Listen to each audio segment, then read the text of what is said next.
Hello friends, எல்லோரும் எப்படி இருக்கீங்க? மை வி3 ஆட்ஸ் எல்லாம் எப்படி போயிட்டுருக்கு? நல்லா போயிட்டுருக்குன்னு கேள்விப்பட்டேன். ரொம்ப சந்தோஷம். சிலருக்கு நான் மை வி3 ஆட்ஸ் வீடியோ இப்போ போடலையா என்று கேட்குறாங்க.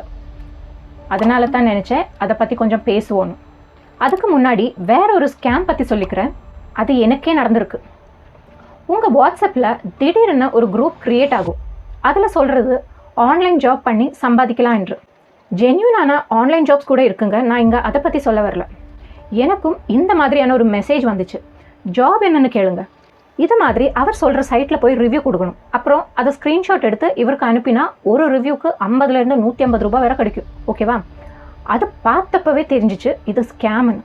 ஆனாலும் கொஞ்சம் ஆவலாக எப்படி இந்த ஸ்கேம் பண்ணுறாங்க என்று தெரிய அதை நான் அக்செப்ட் பண்ணேன். அப்போது அவரோட ஹெச்ஆர் எனக்கு பர்சனல் மெசேஜ் அனுப்பினாங்க. டெலிகிராம் லிங்க் கொடுத்து ஜாயின் பண்ண சொல்லி. சரி, இதில் என்ன ஆக போகுதுன்னு ஜாயின் பண்ணேன். அதில் பார்த்தா 150லேருந்து 200 பேர்கிட்ட அந்த குரூப்பில் இருப்பாங்க. இந்த ஜாப் எப்படின்னா, இவங்க டெய்லி 10 டாஸ்க்கு கொடுப்பாங்க. அது கரெக்டாக பண்ணால் ஒரு டாஸ்க்குக்கு 50லேருந்து 150 ரூபாய் வரை கிடைக்கும். ஸோ டாஸ்க் 1 வந்துச்சு. வெப்சைட் லிங்க் கொடுத்தாங்க. குட் ரிவ்யூன்னு போடணும். சரி, இதில் என்ன ஆக போகுதுன்னு அதுவும் பண்ணேன். 1 பண்ணேன், 2 பண்ணேன், 3 பண்ணேன், 50, 100, 150 ரூபான்னு வந்துட்டு இருந்துச்சு. ஸோ டோட்டல் 300 ஆச்சு.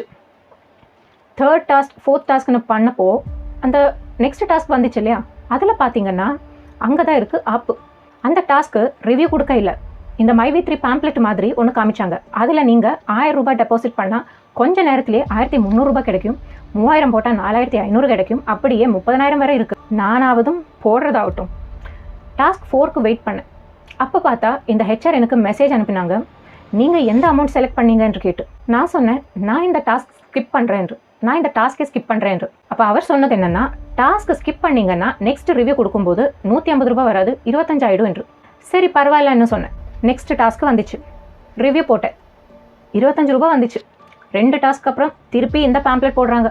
நான் ஒப்வியஸ்லி டெபாசிட் பண்ணலை. அப்போ லாஸ்ட்டில் 5 ரூபாய் வரை ஆக்கிட்டாங்க. இந்த ஸ்கேம் பற்றி நல்லா தெரிஞ்சுக்கிட்டேன்.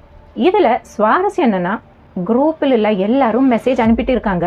நான் 1000 போட்டேன், 2000 போட்டேன், 30000 ரூபாய் வரை போட்டிருக்கேன்னு சொல்லிட்டு நான் ஷாக் ஆகிட்டேன். இவ்வளோ முட்டாளாக இருக்காங்களா என்று.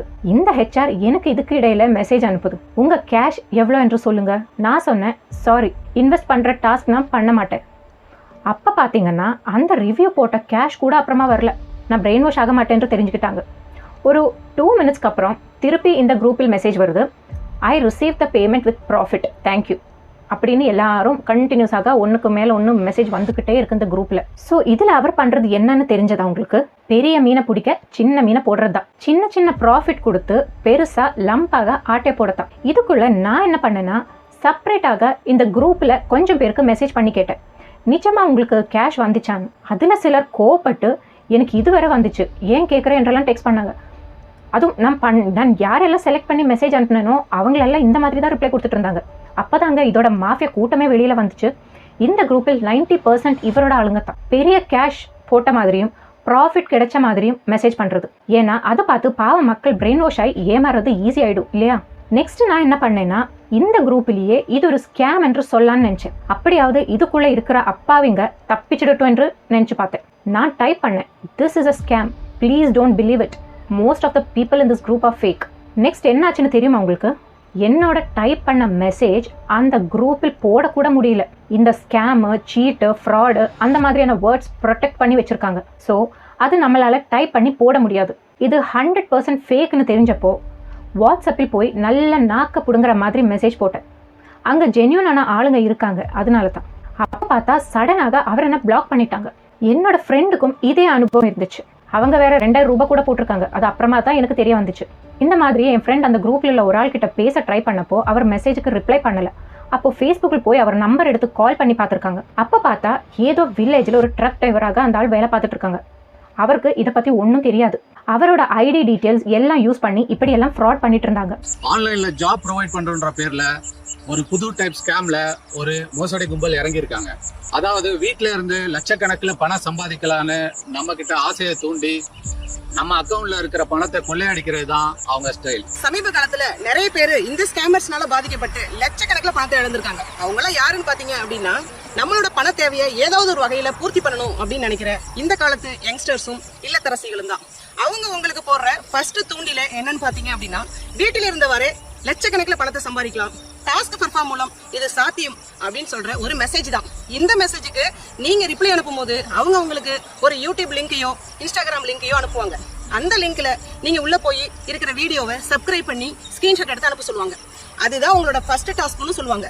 இந்த டாஸ்க் நீங்க பண்ணிட்டு இருக்கும்போது ஒரு கட்டத்துல அந்த டாஸ்க் சக்சஸ்ஃபுல்லா கம்ப்ளீட் ஆயிடுச்சுன்னு சொல்லி உங்களுக்கு உண்டான தொகை உங்களுக்கு வந்து சேரும்னு சொல்லி உங்களை ஏமாத்தி உங்க வங்கி விவரங்களை பெற்று ஒரு 150 ரூபாய் பணத்தை உங்க வங்கி கணக்குல போடுவாங்க. அதன் பிறகு ஒரு டெலிகிராம் லிங்க் அனுப்பி அதுல உங்களை ஜாயின் பண்ண சொல்லுவாங்க. இந்த மோசடி கும்பல் உங்களுக்கு அனுப்பிச்சது வெறும் 150 ரூபாய் பணம் மட்டுமல்ல, உங்களை ஏமாற்றுவதற்காக அவர்கள் உங்களுக்கு போட்ட தூண்டில். ஃபர்ஸ்ட் டாஸ்க்ல 1000 ரூபாய் பணம் போட சொல்றாங்க. அதுக்கு ஒரு யூபிஐ ஐடியோ லிங்கோ QR கோடோ இல்ல ஜிபே போன்பே நம்பரோ உங்களுக்கு அனுப்புறாங்க. நீங்க 1000 ரூபாய் பணம் போட்டதுமே உங்க அக்கௌண்ட்டுக்கு திரும்ப 1150 ரூபாய் வருது. ஓ பரவாயில்லையே, ஒரு போட்டோ வீடியோ லைக் போட்டதுக்கு 150 ரூபாய் லாபமா? இன்னும் உங்களை ஆசையை தூண்டிட்டாங்க. அதுக்கு அடுத்த டாஸ்க்ல 2000 ரூபாய் பணம் போட சொல்றாங்க. உங்க அக்கௌண்ட்டுக்கு பணம் போட்டதுமே 2300 ரூபாய் ரிட்டர்ன் ஆகுது. நீங்க இப்ப பயங்கர ஹாப்பி. அதுக்கு அடுத்த டாஸ்க்ல 5000 ரூபாய் பணம் போட சொல்றாங்க. நீங்க 5000 ரூபாய் பணம் போட்டதுமே 6000 ரூபாய் உங்க அக்கௌண்ட்டுக்கு அனுப்புறது மாதிரி ஒரு விர்ச்சுவலா ஒரு ஸ்கிரீன்ஷாட் அனுப்புறாங்க. ஆனா இந்த பணம் உண்மையிலேயே உங்க அக்கௌண்ட். இன்னொரு வாட்ஸ்அப் ஸ்கேம் இருக்கு. அந்த வீடியோ நான் டிஸ்கிரிப்ஷன்ல போடுறேன், பார்க்காதவங்க போய் பாருங்க. அட்லீஸ்ட் அதிலேயாவது கேர்ஃபுல்லாக இருங்க. Now coming back to MyV3. இதை பற்றி சொல்லி பிரயோஜனம் இல்லை என்று எனக்கு நல்லாவே தெரியும். ஆனாலும் இது என்னோட தனிப்பட்ட ஒப்பீனியன் கிடையாது. நான் ஒரு வீடியோ இதில் அட்டாச் பண்ணுறேன். இன்னும் கொஞ்சம் பேர் என்ன சொல்லியிருக்காங்க என்று பார்க்கலாம். இந்த உலகத்தில் பணம் சம்பாதிக்கிற மாதிரி ஈஸியான வேலை வேறு எதுவுமே இல்லை. அதுக்கு நீங்கள் ஒன்று தான் பண்ணணும். இங்கே வாங்கத்துல இங்கே இருக்கு 50 ரூபாய் 200 ரூபாய் பிரமாதமாக ஓடிட்டு தலைவா. இதில் வந்தீங்கன்னா நீங்கள் BMW கார் வாங்கிடலாம், வீடு வாங்கிடலாம், 1.5 கோடி கடன் வாங்கிடலாம் அப்படின்னு சொல்லலாம். ஆதி விலைக்கு தாங்க இந்த கடை தான் வாங்க வாங்க. விளம்பரம் பார்த்தா காசு வரும் முட்டாள் சொல்றாரு. இதை கேட்குறேன், இவனே முட்டாள் தானே. 1 லட்சம் போட்டு 10 லட்சம் ரூபா அதை கிடைக்கிறது ரொம்ப பைத்தியக்காரத்தனமா இது. பேராசை பிடிச்சவங்க அவங்க எப்படின்னா அதிகமாக சம்பாதிக்கணுங்கிற ஒரு டார்கெட் மட்டும் தான் இருக்கும். தெரிஞ்சு என்னை சேர்த்து விடுங்கன்னு வைங்க, நமக்குள்ள இருக்க அந்த நட்பு வட்டாரம் பாதிக்கும்னு யாருமே யோசிக்கிறது இல்லையா? கண்டிப்பாக செருப்பு அடிப்பாங்க. பேசிட்டு இருக்கும்போதே செருப்பு அடிப்பாங்க. நீங்க பர்சன்ட் கம்மி, நீங்க எவ்வளவு போட்டீங்க? நான் கேட்கற கரெக்டா நீங்க பதில் சொல்லுங்க. தாளமும் செய்ய மாட்டா, புத்திசாலியும் அந்த மாதிரி ஒரு இதில் இறங்கவும் மாட்டாங்க. கூட்டம்லாம் சேர்க்கலாங்க. கோட்டருக்கும் கோழி பிரியாணிக்குமே கூட்டம் சேரும் நம்ம நாட்டில். இதுக்கு சேராதா? எல்லாமே நல்லா படிக்கிறாங்க. ஆனால் ஏன் அந்த படிப்பறிவை வச்சு அவங்க அதை யோசிக்க மாட்டேங்கிறாங்க, எனக்கு ரொம்ப பெரிய சங்கடமாக இருக்குது. பரமா படிடா, ஒழுங்கா படிடா. இன்வெஸ்ட்மெண்ட் நான் கொடுக்குறேன். நான் கொடுத்த இன்வெஸ்ட்மெண்ட்லயே நீ எப்படி எனக்கு திருப்பி கொடுக்குற? வண்டி யூட்டர்ன்றா செட்டி உஷாராயிட்டான். நான் இந்த யூடியூப்ல பணம் கட்டி விளம்பரம் பார்த்தா அதுலேருந்து காசு வருது, மறுபடியும் அதுலேருந்து ஆள் சேர்த்து விட்டா அதுலேருந்து காசு வருது அப்படின்லாம் ஒரு இது இருக்கே, அதை பற்றி நீங்கள் என்ன நினைக்கிறீங்க? அது முட்டாள்தனம்ப்பா. அது சும்மா சும்மா டுமால். அதுக்கெல்லாம் நாங்கள் ஆசைப்படுறது இல்லை. நமக்கெல்லாம் நம்ம உழைப்பு நம்பி தான் வாழ்றோம். யாருக்கு காசு வரும் விளம்பரம் பார்த்தா? யாருக்கு காசு? அதான் தெரியல, யாருக்கு வருது, அவங்களுக்கு வருதா நமக்கு வருதா? விளம்பரம் பார்க்குறோம், யாருக்கு காசு வருது? விளம்பரம் எடுக்கிறவங்களுக்கு போத்தீஸ் போட்டாங்கன்னா டெலிவிஷனுக்கு காசு வருது, நமக்கு காசு வராது. அந்த விளம்பரத்தை பார்த்து பொருள் வாங்கினா அந்த பொருளை விற்கிறவனுக்கு காசு வருது, நமக்கு காசு வருமா? காசு வராது. விளம்பரம் பார்த்தா காசு வரும் முட்டாள் சொல்றாரு. இதை கேட்கறேன், இவனே முட்டாள் தானே? ஓகே, முட்டாள் தானே? அடிச்சே சொல்லிடலாம். அடிச்சே சொல்லலாம், முட்டாள் தான். அவனும் முட்டாள் தான், இவனும் முட்டாள் தான். 1 லட்சம் போட்டு 10 லட்சம் ரூபா அதை கிடைக்கிறது ரொம்ப பைத்தியக்காரத்தனமா இது. ஸோ காசு கட்டி நான் ஒரு வீடியோ பார்த்து இது வருதுன்றது எப்படி மக்கள் நம்புறாங்கன்னு தெரில. அடுத்தவங்க எதுக்கு பணத்தை கொடுத்து நம்ம கஷ்டப்பட்டு பணத்தை நம்ம எதுக்கு அடுத்தவங்களுக்கு கொடுத்து நம்ம இது பண்ணணும்? வேண்டாம். அதுக்கு பதில் பேசாம வேலைக்கோ ஏதோ ஒரு தொழிலோ அதோட காசு போட்டு முதலீடு போட்டு நம்ம ஏதோ ஒரு வேலை தொழில் செய்யலாம். இல்லைன்னா வேலைக்கு எங்கேயாச்சும் போனோம்னா காலையில் போனால் சாயங்காலம் வந்து நிம்மதியாக வீட்டில் உட்காந்துக்கிறேன். அதுவும் நான் இப்போ அந்த நியூஸை கூட ரீசெண்டாக பார்த்தேன். அவ்வளோ பேர் அதுக்காக கூடியிருந்தாங்க. அதெல்லாம் பார்க்கும்போது அது எப்படி எடுத்துக்கணும்னு எனக்கும் தெரில. ஏன்னா யூடியூப் பார்த்தா காசு வரும்ன்ற ஒரு விஷயத்தை நம்பி எப்படி இவ்வளோ தூரம் அவங்க போகிறாங்கன்னு எனக்கு தெரில. இன்னைக்கு இருக்கிற ஜென்ரேஷனில் படித்து எல்லாமே நல்லா படிக்கிறாங்க. ஆனால் ஏன் அந்த படிப்பறிவை வச்சு அவங்க அதை யோசிக்க மாட்டேங்கிறாங்க, எனக்கு ரொம்ப பெரிய சங்கடமாக இருக்குது. ஏன்னா கஷ்டப்படாமல் எதுவுமே கிடைக்காதுங்க. நம்ம கஷ்டம் எந்த ஒரு உழைப்பாக இருந்தாலும் அதை லாஜிக் இருக்கணும். அந்த ஒரு நம்ம என்ன உழைப்பு கொடுத்தோம் எப்படி அவங்களுக்கு வருது, இல்லை அவங்க நம்மளுக்கு கொடுக்குறாங்களா அவங்களுக்கு எப்படி வருது அப்படிங்கிறத யோசிக்கணும். சாதாரணமாக ஒரு பேங்க்லேயே இன்ட்ரெஸ்ட் கொடுக்குற மாதிரி இருந்தால் 6% 7% தான் கொடுக்குறாங்க. இப்போ அவங்கள வருஷத்துக்கு இயர்லி இன்ட்ரெஸ்ட் தான் அவங்க அவளை கொடுக்குறாங்க. அதுக்கு மேலே 1% சேர்த்துட்டு கூட அவங்களுக்கு முடியல. ஒரு பேங்க்னாலேயே கொடுக்க முடியாத இன்ட்ரெஸ்ட்டை இவங்களால எப்படி கொடுக்க முடியுங்க? கேள்விப்பட்டதில் பார்த்தீங்க அப்படின்னா அதை அது பொய்யான ஒரு ரீசனாக தான் எனக்கு தோணுது. நிறைய பேர் சேர்ந்துட்டு பேக் எண்ட்லேருந்து அவங்களுக்கு சப்போர்ட் பண்ணிகிட்டே இருக்காங்களே. சேர்ந்துட்டு இப்போ நாங்கள் இதுலேருந்து சம்பாதிச்சுட்டு இருக்கோம், அவங்க மூஞ்சி வெளியே காட்ட மாட்டாங்க, கமெண்ட் போடுறது இந்த மாதிரி வேலைகள்லாம் பார்த்துட்டு இருக்காங்க. அவங்களெல்லாம் பற்றி என்ன நினைக்கிறீங்க? அவங்க ஜெயிச்சான்னு உங்களுக்கு தெரியுமா? தெரியாது. நான் போய் சொல்றேன், எப்படி கண்டுபிடிக்க முடியாது? எனக்கு என் காசு வரணும், அது உங்களை மாட்டி நான் தப்பிச்சுக்கேன். அப்படித்தான் போயிருக்கு. அதேதான். இந்த ஆப்ல நான் 3 லட்சம் சம்பாதிச்சிருக்கேன் அப்படின்னு யாராவது ஒருத்தர் போயிட்டு சொல்லுங்க, வர சொல்லுங்க. அப்போ வர முடியாது ஒருத்தர். இப்ப நான் தப்பிக்கிறேன் இங்க வாங்கத்துல இங்க இருக்கு 50 ரூபாய் 70 ரூபாய் பிரமாதமா ஓடிட்டு தலைவா இதுல வந்தீங்கன்னா நீங்க BMW கார் வாங்கிடலாம் வீடு வாங்கிடலாம் 1.5 கோடி கடன் வாங்கிடலாம் அப்படின்னு சொல்லலாம்.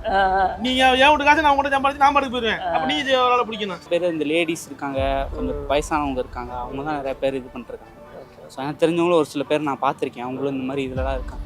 அவங்க நானும் காசு நிறையா எடுக்கிறேன், மாதம் 50,000 எடுக்கிறேன், 60,000 எடுக்கிறேன் அப்படின்றாங்க. சரி நீ எவ்வளோ கட்டினீங்க கேட்டால் நான் 2 லட்ச ரூபா கட்டினேன் அப்படின்றாங்க. 2 லட்ச ரூபா கட்டி மாதம் 60,000 ரூபா எடுக்கிறதுக்கு அதுக்கே உனக்கு சில நாளாக அப்படி தான் போயிட்டுருக்கு. அவங்களுக்கு அந்த டைமில் இப்போ எனக்கு இன்றைக்கி இந்த மாதம் இவ்வளோ காசு வருதுன்றது தான் அவங்களோட இதாகவே அவங்க பார்க்குறாங்க. ஒருத்தர் சொன்னாப்ல எத்தனை வருஷம் டீ கடை வச்சிருப்பேன் நீ இந்த இதில் வா இந்த மாதிரி ஒரு கோடு மாதிரி போட்டு விட்டு இதுல 4 பேர் சரி, இது 4 பேர் சரி, இது 4 பேர் சரின்னாங்க. நான் பாரு வெளியே BMW கார் வச்சிருக்கேன். அவர் CNG மிஷின் வச்சிருக்காப்ல, பேசுல வரும்போது CNG மிஷின் வச்சிருக்காப்ல. வந்த புதுசு நான் தான் நைட்டு இப்படியோ எப்போ சம்பாதிக்க வச்சிருந்தேன். அப்புறம் பார்த்தா CNG மிஷின் ஆலையங்கானு இப்போ எங்கே காரணம் தெரியல. இப்போ எங்கே ஓகே அவர் பின்னாடி வந்து என் கூட உழைச்சா இருக்கான். இது முழுக்க பிராடு பித்தலாட்டம் அடிச்சே சொல்லிடலாம். நான் ஏமாந்தவருக்கு சொல்றேன். பிராடு பித்தலாட்டம் நமக்கு 500 போச்சு. சரி மற்றவங்க நிறைய வெளியே சொல்ல மாட்டாங்க. நீங்கள் பர்சன்ட் கம்மி நீங்கள் எவ்வளோ போட்டீங்க? நான் கேட்குற கரெக்டாக நீங்கள் பதில் சொல்லணும். மாதம் உங்களுக்கு வருதா இல்லையா அது மட்டும் கரெக்டாக நீங்கள் சொல்லணும். கரெக்டாக வந்துட்டு அது எந்த இதில் கரெக்டாக வரணும் கன்ஃபார்மாக சொல்கிறீங்க. 3 மாதம் தொடச்சி உங்களுக்கு வந்துருச்சு. 3 மாதம் தொடச்சி வந்துருச்சு. இன்னொரு 3 மாதம் போனால் என்ன செய்வீங்க? வருமா வராதா? என் கேள்விக்கு நான் இதுக்கு பதில் சொல்லுங்கள்.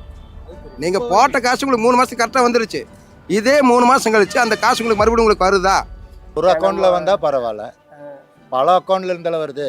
இப்போ நான் சேரும்போது உங்கள் அக்கௌண்ட்டு சேர்ந்ததுக்கப்புறம் இவரோட அக்கௌண்ட்டில் வருது, இவரோட அக்கௌண்ட்டில் பணம் வருது. அது எங்கேருந்து வருது? அது எங்கேருந்து வருது? உனக்கு எப்படி கிடச்சிது? என்னோட இன்வெஸ்ட்மெண்ட்டு நான் கொடுக்குறேன். நான் கொடுத்த இன்வெஸ்ட்மெண்ட்லேயே நீ எப்படி எனக்கு திருப்பி கொடுக்குற? இப்போ நீங்கள் எனக்கு தெரிஞ்சு என்னை சேர்த்து விடுறீங்கன்னு வைங்க, நமக்குள்ள இருக்க அந்த நட்பு வட்டாரம் பாதிக்கும்னு யாருமே யோசிக்கிறது இல்லையா? கண்டிப்பா செருப்பு அடிப்பாங்க. ஆமா நான் தப்பிச்சு வாங்கிட்டு ஓடிடுவேன். காசு போச்சு என்ன கேட்பீங்க? நான் யாரை போய் கேட்பேன்? அதேதான். இது வந்து 10 பேரை சேர்த்து அந்த 10 லட்ச ரூபா ஓட்டு மட்டும் கஷ்ட நாளைக்கு வந்து நம்மகிட்ட கேட்பாங்க. நீ சொல்லுதான் நான் சேர்ந்தேன், உனக்கு என்ன பிரயோஜனம் நம்மளுக்கு கேட்போம். நமக்கு என்ன இருக்கு? நீ கமிஷன் வாங்கிட்டு நம்மளுக்கு கேட்பாங்க. உண்மையிலேயே நான் பேசுறது உண்மை. பேராசை பிடிச்சவங்க அவங்க வந்து எப்படின்னா அதிகமாக சம்பாதிக்கணுங்கிற ஒரு டார்கெட் மட்டும் தான் இருக்கும். அது எப்படி வருது அப்படிங்கிறத அவங்க யோசிக்க மாட்டாங்க. ஆனந்தராஜ் சார் சொன்ன மாதிரி கனெக்ஷனை கொடுத்து பீஸை கொடுங்கிறத ஆசையை காட்டி நீங்கள் மொத்தமாக மோடையில் உட்கார வச்சிருக்கு. சூப்பர். சரின்னு சொல்ல முடியாமல் கேட்டேன்னு சொல்ல உனக்கு வேணுண்டாம்பாங்க. எங்க பேரஸ்பட்டு போனேன் இல்லை உனக்கு அவங்கள பொறுத்திருக்கீங்களா? யார் எப்படி போனா எனக்கு பணம் வந்தா போகும். உங்களுக்கு என்னை சேர்த்து விடுறீங்க, உங்க ஃப்ரெண்டு நான் பாதிக்கப்படுறேன். உங்களுக்கு எனக்கு உண்டான மட்டும் தான் பிரிச்சு போகும்போது அவனுக்கு அது பிரச்சனை இல்லை. நீ எப்படியோ போயிட்டு போ, எனக்கு தேவை காசு. அவன் அதை தான் பார்ப்பான். அந்த மாதிரி இருக்கும்போது நம்ம தான் கொஞ்சம் தெளிவாக இருக்கணும். நம்ம பணம் வருது 10 ரூபா வருது 20 ரூபா வருது 100 ரூபா வருது போனோம்னா நம்ம தான் மாட்டிக்கும். அதெல்லாம் வாக்குவாதம் நிறைய ஆகிப்போம், மனசங்கடமாக ஆகிப்போம். இப்போ என்ன சொல்றேன்னா உண்மையிலே சொல்றேன். இப்போ அந்த பணம் போட சொல்றாங்க பத்தியா, அதெல்லாம் சும்மா போய் அது எப்படின்னா 1 லட்சம் போட்டுருக்கலாம். 1 லட்சம் போட்டு காசு உறிஞ்சிட்டு அதிக ஆசைப்பட்டு மறுக்க 1 லட்சம் போட்டுக்கலாம். 2 லட்சம் ஆச்சு. அது வட்டிலாம் கணக்கு பண்ணி இப்போ என்னையே இப்போ நீங்கள் பெட்டிட்டு வச்சுன்னா என்ன நம்ம சொல்லுவேன், நான் வந்து அந்த ஆப்பில் வந்து ஒரு 30 லட்ச ரூபா போட்டுருக்கேன். ஏன் காசு 1 லட்சமாக தான் இருக்கேன். 30 லட்ச ரூபா போட்டுருக்கேன், 60 லட்சம் வந்து ஏமாந்துட்டேன் அப்படிலாம் சொல்றேன். அதெல்லாம் வந்து சும்மா டிமில் தெரியும். அன்றாடம் உழைக்கிறவங்க, தினக்கூலியில் இருக்கவங்க, இவங்க எல்லாத்தையும் ஆசை காட்டி இதில் சேர்த்தணும்னு நினைக்கிறாங்க. அப்படி சேரணும்னு நினைக்கிறவங்களுக்கு நீங்கள் என்ன சொல்லுவீங்க? யார் தவிச்சு சேராது. தன் உழைப்பே தன் உயர்வு. எனக்கு சுயபத்தி இருந்தா சேர மாட்டேன், யோசனை பண்ணுவேன். சூப்பர். சுயபத்தி ஆசைப்பட்டு பேராசைப்பட்டு நஷ்டப்படுறதுக்கு எனக்கு நமக்கு சுயபத்தி இருக்கு, உங்களுக்கு இருக்கு, எனக்கு இருக்கும். அதேதான். நீங்க சொல்றீங்கன்னா நான் அதை சாப்பிட முடியுமா? எனக்கு பிடிச்சதான் நான் சாப்பிட முடியும். அதேதான். உன்னோட 500 ரூபா போட்டா எனக்கு 2000 வருதுன்னு நீ ஆசைப்பட்டீங்கன்னா அந்த 500 போறதை பார்க்க மாட்டீங்க, மீண்டும் நீங்க தான் இழப்பீங்க. இப்போ இந்த ஜென்ரேஷனுக்கு இது ஒரு ஏமாற்று வழி. இதை நம்பி போனீங்கன்னா கடைசியில் ஏமாந்தான் நிற்பீங்க. இன்னைக்கு பணம் வருதுன்னு சொல்லி கூட்டம் கூட்டிட்டு போராட்டம் நடத்துறீங்கன்னா நாளைக்கு உங்களுக்கு பணம் போச்சுன்னு சொல்லி போராட்டம் நடத்த வேண்டியது இருக்கும். ஒரு ஜாக்கிரதை இருந்துக்குங்க. இல்லை சார், அது நமக்கு செட் ஆகாது. நமக்கு தான் தெரியல. நம்ம வேலை பார்க்குறோம், நமக்கு சம்பளம் வருது.